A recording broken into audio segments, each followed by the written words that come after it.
Sur ce récif autrefois surpêché et dépeuplé, les requins sont désormais protégés. Les petits requins habituels, pointe noire et pointe blanche, font partie du spectacle. Ils connaissent parfaitement les nourrisseurs comme Manassa. Mais un peu plus bas, ce que viennent voir les touristes, ce sont des requins autrement plus impressionnants. Les requins bulldogs.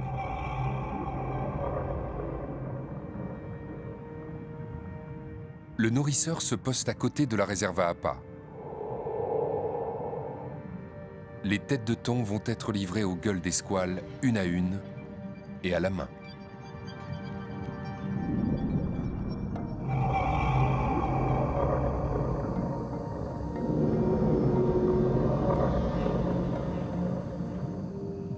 Trois mètres de muscles. Et pourtant, c'est le nourrisseur qui garde le contrôle de la situation. Si les squales s'énervent, Manassa et Roussi rangent les appâts. Ce spectacle parfaitement réglé ferait presque oublier qu'il s'agit d'animaux sauvages, potentiellement très dangereux.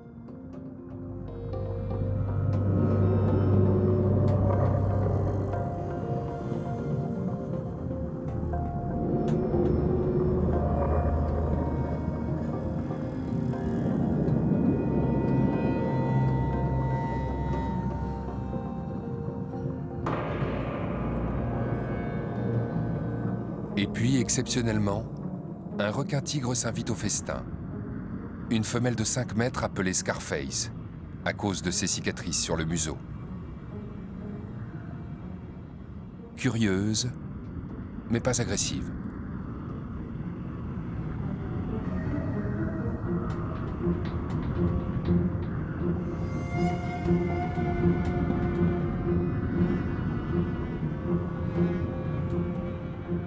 Pour faire durer le spectacle, Scarface a droit à double ration.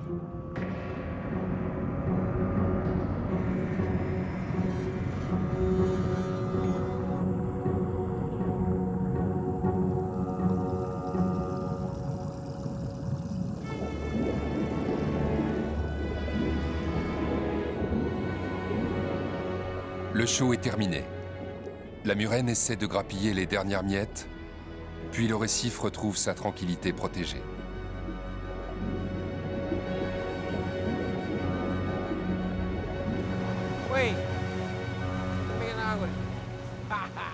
Nourrir des requins est une pratique contestée qui modifierait leur comportement. Trop habitués aux humains, les squales hésiteraient d'autant moins à les attaquer. Mike Neumann, le patron de Manassa, connaît ces critiques. Il n'a connu aucun accident sur le récif en 12 ans. Il est sûr de sa méthode de nourrissage à la main.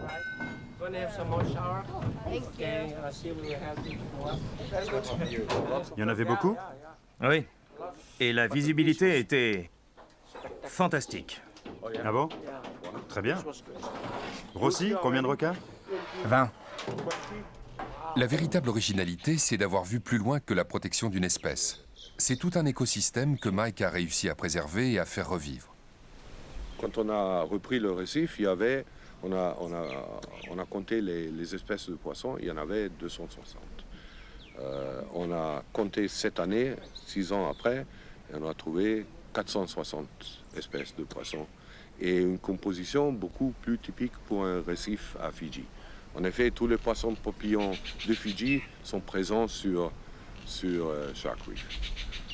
Premièrement. Deuxièmement, on sait que, parce qu'on parle avec les pêcheurs, on sait que le pêcheur, il attrape beaucoup plus de poissons autour de la réserve qu'avant. Donc c'est un win-win pour tout le monde. Ils acceptent. Mais ça ne s'est pas fait en une journée. Il a fallu pas mal de mois, voire d'années.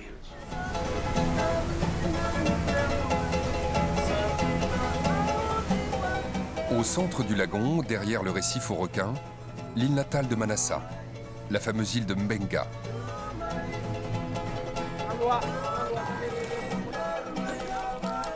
Là encore, le tourisme est devenu une ressource pour les villageois. Les habitants de Mbenga ne sont pas seulement immunisés contre les requins.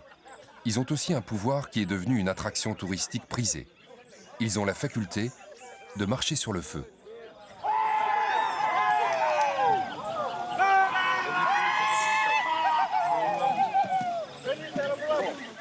Enlevez toutes les braises.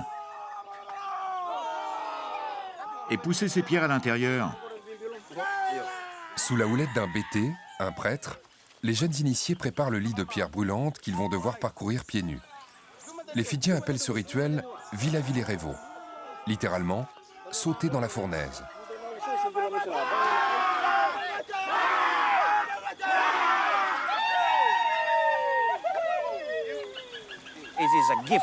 Ce don nous vient de nos ancêtres. Il se transmet de génération en génération et cela continue aujourd'hui encore.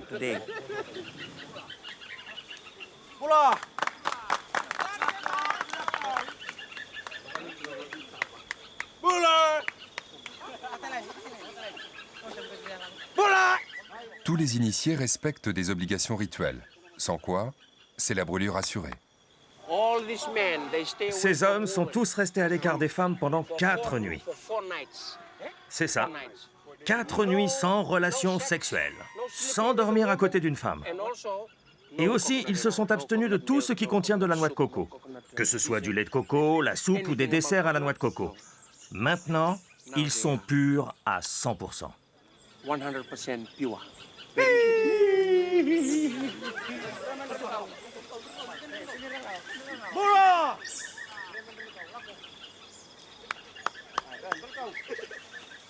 Le prêtre commande des petits esprits, les rérés, qui se placent sous la plante des pieds, leur épargnant les brûlures.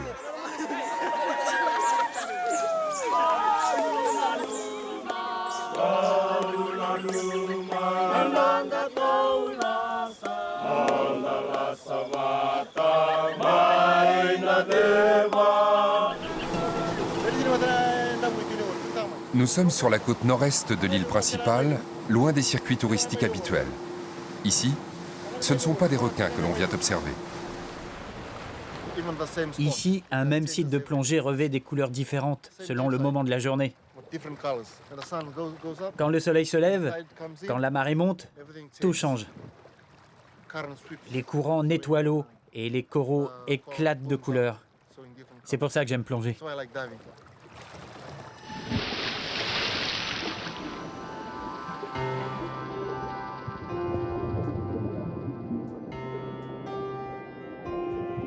Les fonds sous-marins de Fidji ont tout pour séduire. Une eau chaude, des récifs coralliens, une multitude de poissons tropicaux. Mais pour les amateurs de plongée, Fidji a surtout la réputation d'être la capitale mondiale des coraux mous.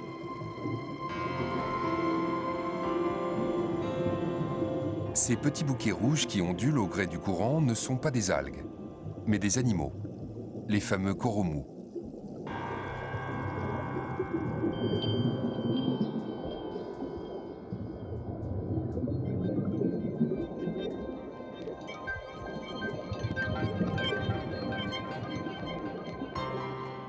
Dans la pénombre, les coraux mous tapissent chaque centimètre carré de paroi. Plus il y a de courant, plus ils se déploient pour capter les nutriments charriés par l'eau.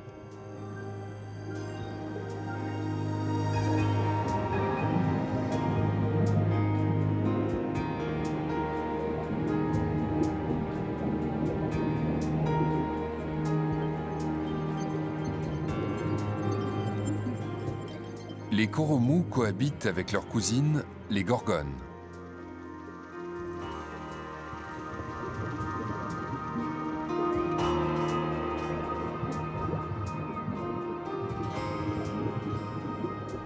En forme d'éventail, souvent de couleurs vives, les gorgones évoquent de petits arbres sous-marins.